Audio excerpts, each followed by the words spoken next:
My name is Daniela and welcome to a brand new episode of Hot Bananas. I want to talk to you about the theme of identity. So let's get into it. Now, usually we would do things a little bit differently and we would have guest speakers come in. But today I just wanted to make things a little bit more personal, speak to you about some of my views related to this topic.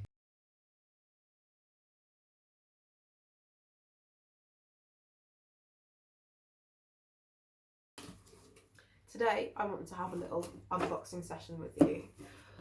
Each item in this box relates to the topic that I'm going to be talking about. The reason I want to talk about identity is because it is imperative to the survival of the creative industry. Designers, product developers, musicians, artists, they all express themselves through their work and they rely on us to connect with that work to keep food on the table. We as customers will buy clothes, we will buy products, we will listen to music to express who we are. So let's get into it.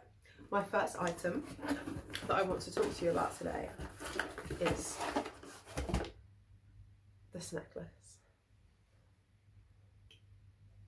How does that relate to identity, you might be thinking?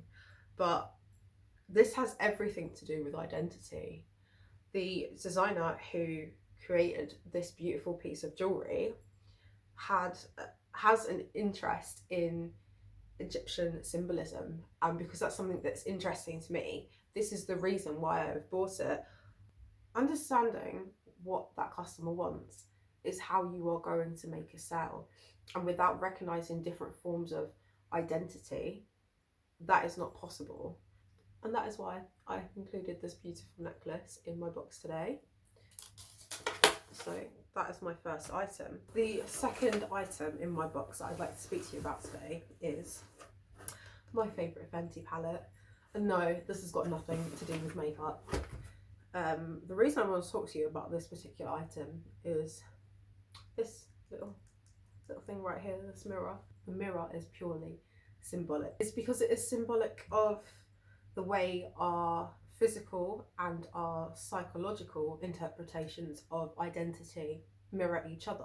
So anyone who may have had experience with mental health issues will probably understand that if you're not feeling so great about yourself, that's usually mirrored in your physical appearance. Perhaps maybe you don't want to shower, you don't want to brush your hair, you don't want to put on nice clothes because you don't necessarily feel worthy.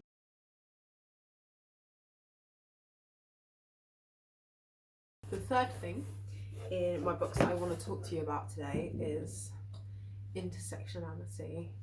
Now, I really couldn't find anything that relates to intersectionality that well, so I decided to include a picture of me and two of my friends.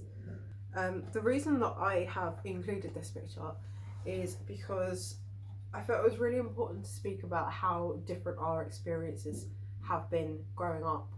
First, let me talk to you about what intersectionality means. It was a term that was first introduced by a lady called Kimberly Crenshaw. Kimberly Crenshaw was explaining how this term can be applied to legal circumstances. Crenshaw said in her paper that intersectionality was a prism to bring to light dynamics within discrimination law that weren't being appreciated by the courts. In particular, courts seem to think that race discrimination was what happened to all black people across genders, and sex discrimination was what happened to all women. And if that is your framework, of course, what happens to black women and other women of colour is going to be difficult to see. I feel that Crenshaw's observance of this matter is absolutely crucial for creating a fairer society. It applies to a much broader perspective. For example, it may be somebody who is a person of colour, they may also be queer, and it's about identifying that their needs will be very, very different to somebody who is, say, identifies as queer, who is not a person of colour. the reason that I included this picture is I just wanted to talk about actually how, even though me and my friends are very close in how we relate to each other, our experiences are still being very different. My friend George is a white male, but he identifies as gay. I am a mixed race female and I identify as lesbian. My friend Lola is a black female and she identifies as straight.